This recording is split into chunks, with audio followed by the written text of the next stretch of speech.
Madame, Monsieur, bonsoir et bienvenue dans ce journal de nuit de 22h30 qui démarre plus tôt que prévu. Le Conseil des ministres s'est tenu ce mercredi sous la présidence du président du Conseil, Faure Essozimna Gnassingbé. Au cours de cette séance, le Conseil a examiné 2 projets de loi et adopté 2 décrets. Les grandes lignes à découvrir dans ce journal. Réunis en séance plénière au siège de l'institution ce mercredi, les députés ont examiné le projet de loi modifiant la loi numéro 2004-022 du 15 décembre 2004 portant régime juridique et fiscal harmonisé applicable au projet du gazoduc de l'Afrique de l'Ouest en République togolaise. Le point de la rencontre dans un instant. La grande quinzaine commerciale fait son retour à Lomé pour sa 40e édition. À l'initiative de la Chambre de commerce et d'industrie du Togo, CCI Togo, l'événement réunit des centaines d'exposants venus promouvoir leurs produits, services et innovations. Voilà pour l'essentiel. Merci de nous suivre. Le Conseil des ministres s'est tenu ce mercredi 24 décembre 2025 sous la présidence du président du Conseil, Faure Essozimna Gnassingbé. Au cours de cette séance, le Conseil a examiné 2 projets de loi et adopté 2 décrets. Les grandes lignes avec Pierre Soussoupan. Réforme, gouvernance et liberté publique.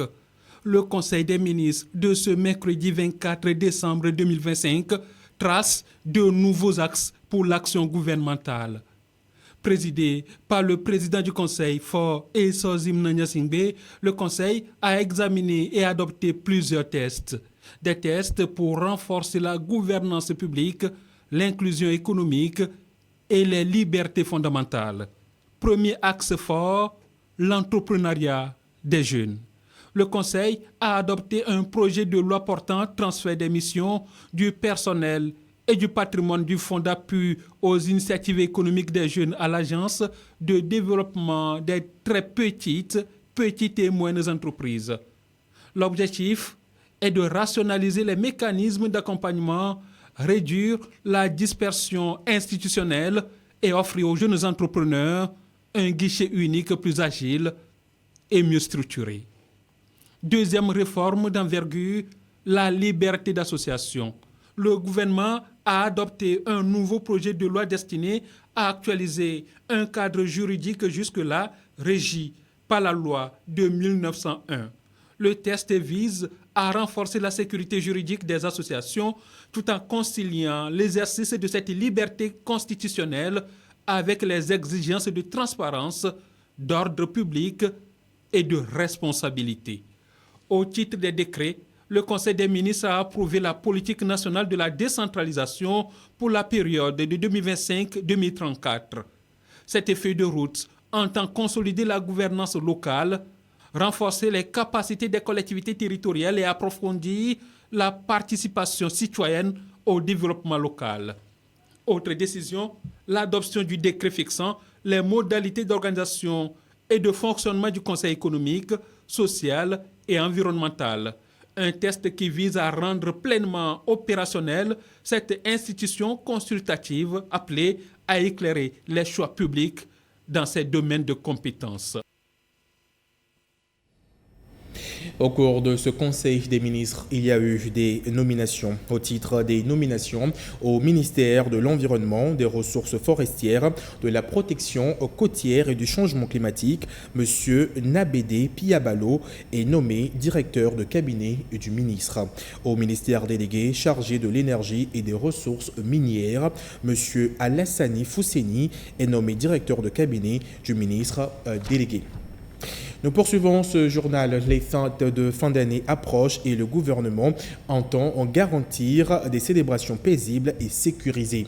L'opération dédiée à cette mission est dénommée Kéligou, un mot qui signifie vigilance en langue locale. Après le succès enregistré l'an dernier, Kéligou 2 a été officiellement lancé ce lundi. La cérémonie a été présidée par le ministre de la Sécurité en présence de ses collègues de l'administration territoriale et de la communication. Et toujours en lien avec la sécurité des populations en ces périodes de fêtes de fin d'année, je vous propose de suivre ce communiqué du ministre de la Sécurité. Il est présenté par Antoinette Romaovovour. À l'occasion des fêtes de fin d'année, période marquée par une intensification des déplacements, de nombreux rassemblements et une augmentation des risques liés aux accidents et aux incendies, le ministre de la Sécurité informe les populations togolaises du lancement de l'opération Kéligou 2 depuis le 3 décembre 2025. Durant cette période, les forces de défense et de sécurité ainsi que l'ensemble des services de protection civile sont pleinement mobilisés sur toute l'étendue du territoire national afin d'assurer, entre autres, la protection des personnes et des biens, la fluidité de la circulation et la prévention de tout acte ou incident de nature à troubler l'ordre public et la quiétude des populations. Des équipes de patrouille sillonnent déjà quotidiennement les voies et lieux publics dont les marchés afin de sensibiliser les populations aux mesures de prévention et sécurité et rappeler les consignes relatives à la sécurité routière, aux risques d'incendie et à la protection des enfants. Face au risque accru d'accidents de circulation et d'incendie en cette période festive, le ministre exhorte les populations à observer rigoureusement les mesures de prévention, notamment éviter de conduire sous l'effet de l'alcool ou de stupéfiants, éviter l'usage du téléphone pendant la conduite, porter systématiquement la ceinture de sécurité et le casque, respecter la limitation de vitesse fixée à 50 km/h en agglomération et entre 60 et 100 km/h en rase campagne, éviter les branchements électriques anarchiques et les surcharges, éteindre systématiquement les appareils électriques et les sources de feu après usage, manipuler avec prudence les bougies, braises de feu de cuisine et autres sources inflammables, sécuriser l'utilisation du gaz domestique et des groupes électrogènes, maintenir libres et accessibles les issues de secours dans les habitations, commerces et lieux recevant du public. Pour des raisons de sécurité et de protection des mineurs, le ministre rappelle l'interdiction d'accès au marché, lieux de grands rassemblements et espaces à forte affluence aux enfants non accompagnés, particulièrement aux heures de pointe et pendant la nuit. Les parents et tuteurs sont invités à exercer une vigilance accrue. Le ministre appelle également à la patience et à la compréhension des populations lors des contrôles et opérations de sécurisation et rappelle que ces mesures, parfois contraignantes, sont indispensables pour garantir des fêtes paisibles et sécurisées à toutes et à tous. Il invite à une vigilance collective, encourageant chacun à signaler immédiatement tout comportement suspect, tout départ de feu ou toute situation à risque aux forces de défense et de sécurité et aux services de secours compétents au numéro vert suivant. Police, gendarmerie, 10 14. Sapeurs-pompiers, 118. Protection civile, 170. Le ministre assure enfin l'ensemble des citoyens que toutes les dispositions sont prises pour permettre à chacun et à chacune de célébrer les fêtes de fin d'année dans un climat de sécurité, de sérénité et de solidarité. Fait à Lomé le 24 décembre 2025, colonel Kalis Batossi Madjoulba, ministre de la Sécurité. Et de leur côté, les députés étaient encore à l'ouvrage ce mercredi 24 décembre. Réunis en séance plénière au siège de l'institution, ils ont examiné le projet de loi modifiant la loi numéro 2004-022 du 15 décembre 2004 portant régime juridique et fiscal harmonisé applicable au projet du gazoduc de l'Afrique de l'Ouest en République togolaise. À l'issue des travaux, le texte a été adopté à l'unanimité par les députés. Marie-Ange Bidard. Plus de 2 décennies plus tard, la loi 2004-022 sur le régime juridique et fiscal harmonisé applicable au projet du gazoduc de l'Afrique de l'Ouest en République togolaise est révisée. Cette modification, proposée par le gouvernement à l'Assemblée nationale, est dictée notamment par les changements intervenus dans l'environnement du projet d'approvisionnement en gaz et la fragilité financière de WAPCO. La proposition du gouvernement d'adapter le cadre juridique et fiscal du Togo est validée. Le gazoduc de l'Afrique de l'Ouest est précisément l'une de ces infrastructures structurantes. Il n'est pas seulement un ouvrage technique. Il est un outil de souveraineté, un levier d'intégration sous-régionale et un facteur de compétitivité pour notre économie. Le texte qui nous est soumis aujourd'hui ne remet pas en cause ces acquis. Il les consolide, les adapte et les sécurise afin de tenir compte de l'évolution du projet, de son cadre institutionnel et des exigences actuelles de gouvernance énergétique. Le projet de loi est adopté à l'unanimité par les députés présents. Quitus en main, le gouvernement relève l'importance de ce vote pour le développement énergétique du pays. Sachez que vous venez de poser un grand acte. Sachez que l'énergie est la base de l'industrialisation de ce pays et le gazoduc en fait partie. Vous avez posé un acte qui, pour moi, est fondateur et se reflètera dans les années à venir pour l'avenir économique de ce pays. Au rang des amendements apportés à ce projet de loi, l'on note entre autres la baisse du taux d'imposition de WAPCO. Fixé à 35%, il est ramené à 30% conformément au taux appliqué dans les États parties, avec une marge d'augmentation qui n'excède pas 35%. Pour l'Assemblée nationale, le Togo signe ainsi son engagement pour la solidarité régionale autour de cette infrastructure stratégique. Par le vote de ce projet de loi, modifiant la loi numéro 2004-022 du 15 décembre 2004, portant régime juridique et fiscal harmonisé, applicable au projet du gazoduc de l'Afrique de l'Ouest, nous venons de poser un acte qui transcende les frontières de notre nation. Un acte qui témoigne de notre engagement en faveur de l'intégration régionale, de la souveraineté énergétique et du développement durable de notre pays. Ce vote s'inscrit dans l'élan du renouveau institutionnel porté par la Constitution de la Ve République, adoptée le 6 mai 2024, qui affirme clairement que la République togolaise peut conclure des accords de coopération et d'intégration régionale dès lors ceux-ci servent la paix, la prospérité et le développement de notre peuple. C'est sur ce socle intangible que repose la participation du Togo au projet communautaire du gazoduc de l'Afrique de l'Ouest, une initiative stratégique portée par les instruments juridiques de la Communauté économique des États de l'Afrique de l'Ouest, CEDEAO. Par ailleurs, l'institution parlementaire a salué le rôle et la diplomatie active du président du Conseil, Faure Essos Gnassingbé, en faveur de l'intégration régionale et de la paix dans la sous-région. Le gazoduc de l'Afrique de l'Ouest est une réponse concrète aux défis contemporains. Il garantit un approvisionnement énergétique sûr, renforce la compétitivité industrielle et contribue à l'intégration des marchés régionaux. Permettez-moi, à cet instant solennel, de saluer avec admiration et reconnaissance les actions de son Excellence, M.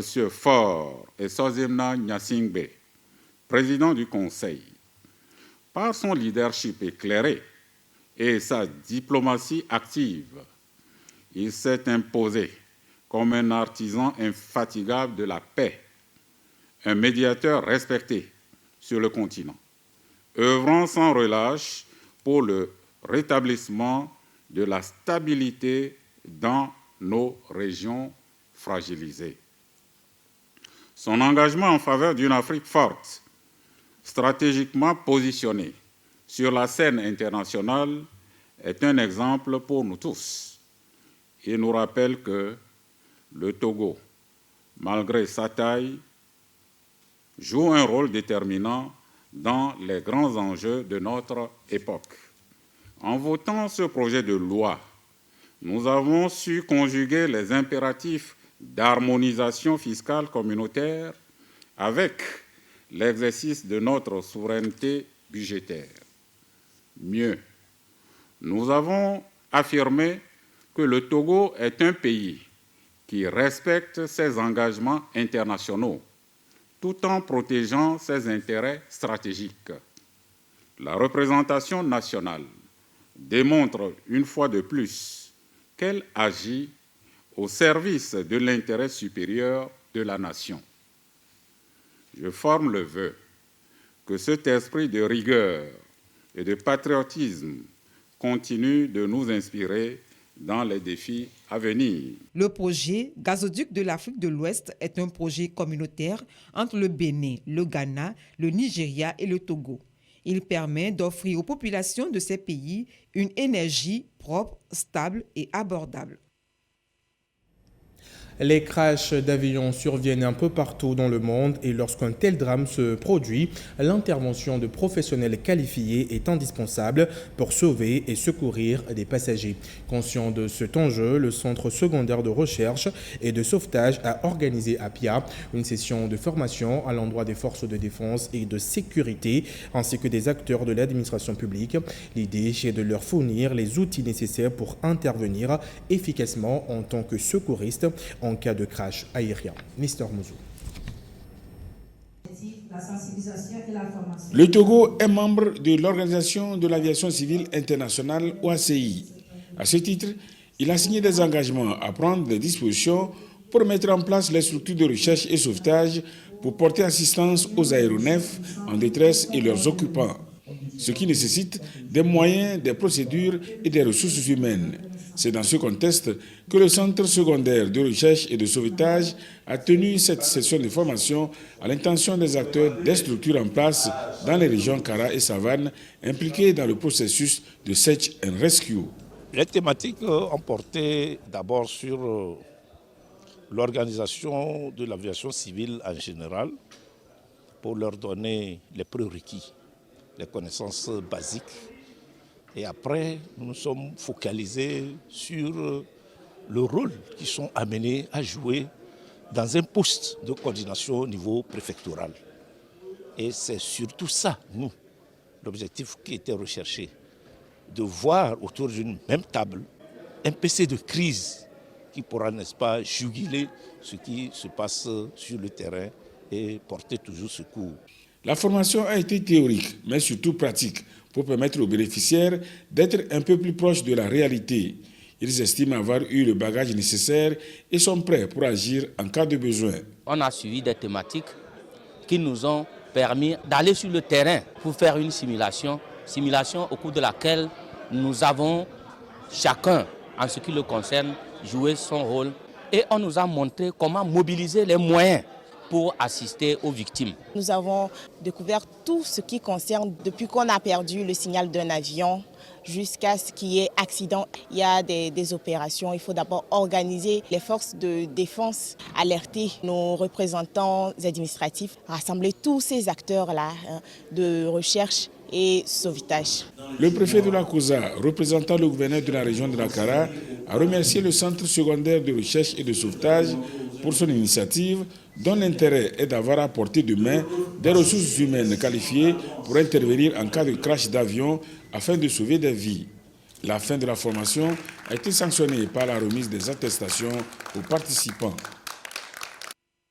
Et direction le nord du pays, où le ministère de la Sécurité renforce le dispositif sécuritaire de commissariat de police moderne destiné à améliorer durablement la sécurité à Saint-Cassé et à Mango viennent d'être mises en service. Ces infrastructures ont été réalisées dans le cadre d'un partenariat entre la police nationale togolaise, l'Organisation internationale pour les migrations et le gouvernement des États-Unis d'Amérique. Yatarate.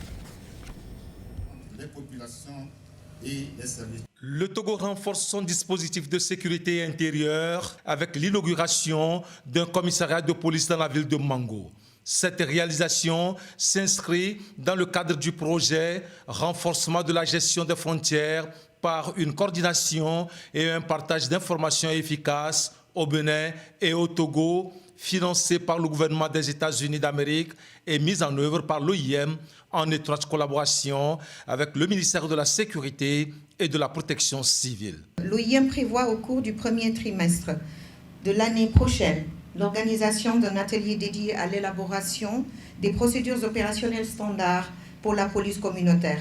Nous allons aussi avoir une campagne de sensibilisation sur la coproduction de la sécurité à Mango et à Sinkassé. Cette nouvelle structure vise à instaurer un cadre plus sécurisé et mieux organisé dans la localité. Le bâtiment en question contient 8 bureaux, à savoir le bureau de l'accueil de renseignement, on a le bureau de la session de la carte d'identité, on a le bureau du secrétariat, le bureau de l'adjoint, le bureau du commissaire, on a un bureau des officiers de police judiciaire. Cette infrastructure contribue ainsi à la mise en œuvre de l'initiative nationale, une commune, un commissariat de police et une brigade de gendarmerie. Nous sommes extrêmement émus. Nous remercions le président du Conseil pour sa politique de paix et de sécurité. Pour le gouvernement, l'inauguration de ce commissariat affirme la présence républicaine de l'État et renforce concrètement les capacités de prévention, de contrôle, de patrouille et d'intervention des fonctionnaires de police. Le commissariat que nous inaugurons aujourd'hui est bien plus qu'un bâtiment. Il est le fruit d'une vision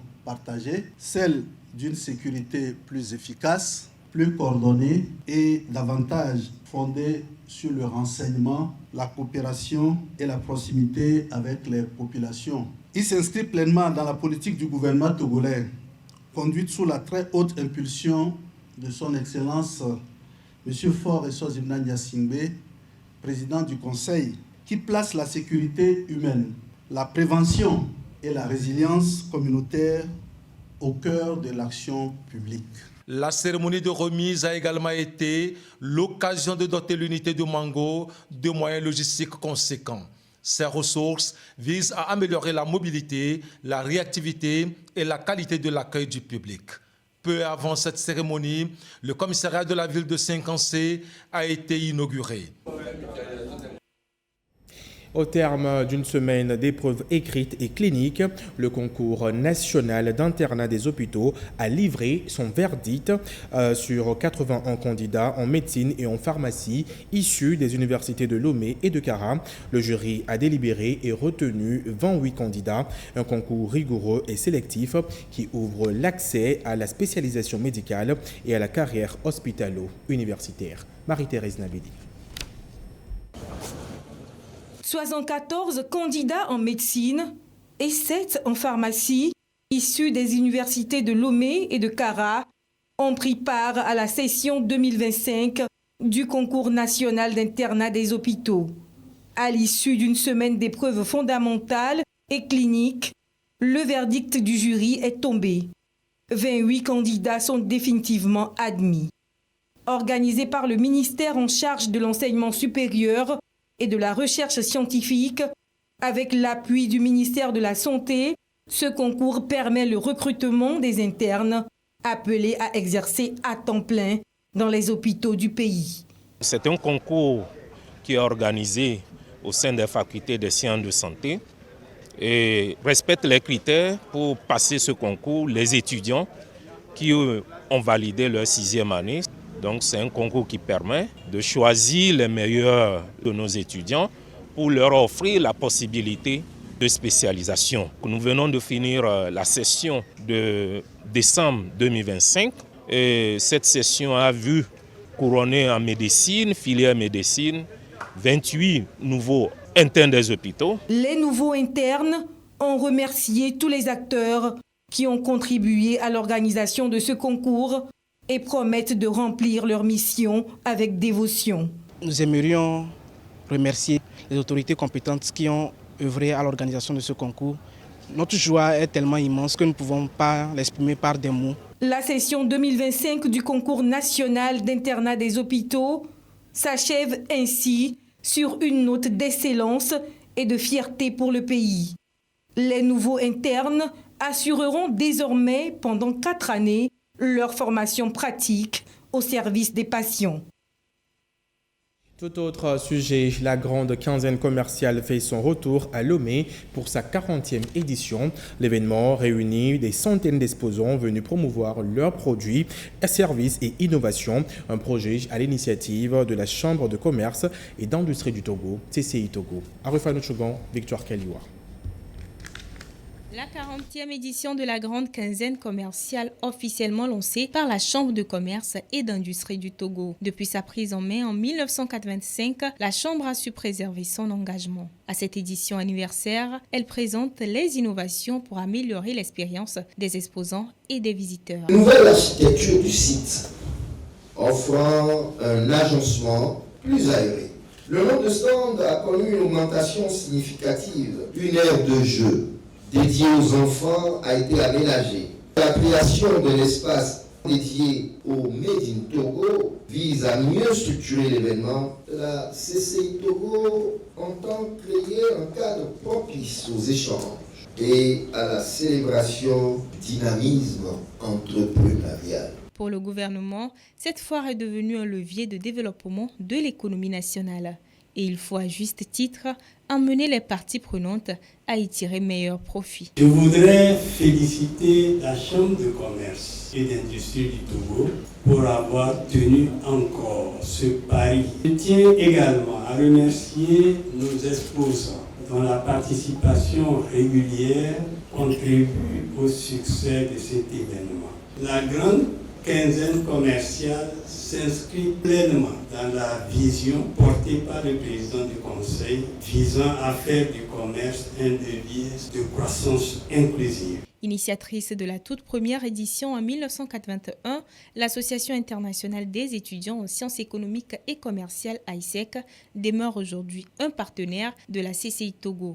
La 40e édition a également récompensé les exposants et partenaires fidèles à ce rendez-vous entrepreneurial. Après l'ouverture officielle sur le site d'Agbada-Romou, les officiels ont procédé à une visite des stands pour apprécier les produits exposés. À la veille de Noël, la cathédrale Sacré-Cœur de Jésus a célébré la bénédiction de 3 nouvelles cloches désormais baptisées Monseigneur Jean Bigby Bénissant, ainsi que la restauration de la chapelle Saint-Joseph dédiée à Monseigneur Joseph Strebler, un moment de foi, d'espérance et d'unité pour toute la communauté catholique. Marie-Thérèse Nabédi. Les cloches de la cathédrale Sacré-Cœur de Jésus résonnent avec un nouvel éclat à la veille de la nativité du Christ. Ces 3 nouvelles cloches bénies ce jour par l'administrateur apostolique de l'archidiocèse de Lomé sont désormais baptisées Monseigneur Jean Bigby Bénissant. Elles portent avec elles l'espérance, la foi et l'unité de la communauté chrétienne catholique. Les cloches que nous bénissons aujourd'hui proclameront à leur manière l'évangile à toute la création. Elles appellent à la foi. Chaque son de cloche est une invitation à tourner notre regard vers Dieu. Comme les apôtres envoyés dans le monde entier, les cloches rassemblent les fidèles pour la prière et l'Eucharistie. Puis, une célébration eucharistique consacrée à la bénédiction de la chapelle de la Grâce Saint-Joseph, récemment restaurée au sein de la cathédrale Sacré-Cœur de Jésus. Elle est dédiée à Monseigneur Joseph Strebler, premier archevêque de Lomé. Ce n'est pas la pierre qui rend un lieu saint, mais la fidélité de Dieu et la foi de son peuple. Si cette chapelle devient un lieu vivant, ce sera parce que l'amour du Seigneur y sera chanté, invoqué, accueilli et partagé jour après jour. À travers ces rénovations, la cathédrale Sacré-Cœur de Jésus renaît avec les fidèles dans la prière et la foi. Depuis quelques jours déjà, Lomé se part des couleurs de Noël et du Nouvel An, guirlandes scintillantes, décorations lumineuses et ambiance festive. Tout annonce un joyeux Noël et une bonne année 2026. Regardez.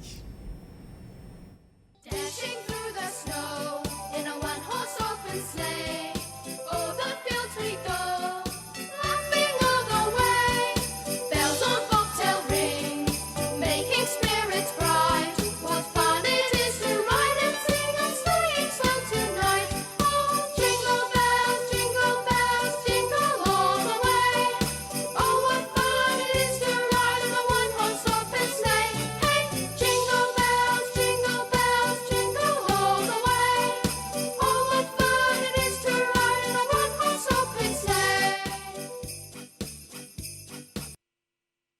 Et juste après ce journal, vous suivrez en direct depuis l'église catholique Christ-Roi de Côte-de-Viacopé la messe du Réveillon. Mais moi, d'ores et déjà, je vous souhaite à toutes et à tous un très joyeux Noël. Au revoir.